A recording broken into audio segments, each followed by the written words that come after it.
બનાસકાંઠા જિલ્લાના ડીસા તાલુકાના મહાદેવિયા ગામમાંથી સ્થાનિક લોકલ ક્રાઇમ બ્રાન્ચ એટલે એલસીબીની ટીમે એક મોટા કૌભાંડનો પર્દાફાશ કર્યો છે.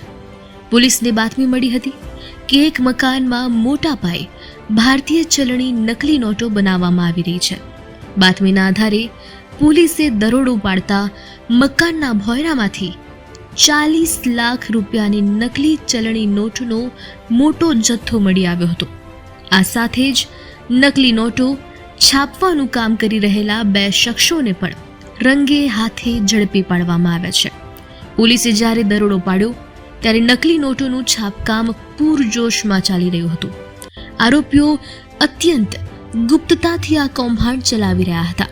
પોલીસે ઘટના સ્થળેથી વિવિધ દરની કુલ 40 લાખ રૂપિયાની બનાવટી નોટો છાપવા માટે વપરાતી મશીનરી, કલર પ્રિન્ટર્સ અને અન્ય સાધન સામગ્રી પણ જપ્ત કરી છે.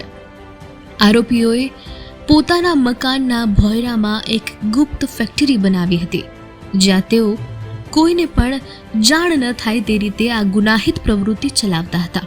આ પ્રકારના મોટા પાયે ચાલતા કૌભાંડને કારણે આર્થિક વ્યવસ્થા માટે ગંભીર ખતરો ઊભો થયો હતો અને આ સફળ કામગીરી બદલ પોલીસ ટીમને અભિનંદન પણ મળી રહ્યા છે.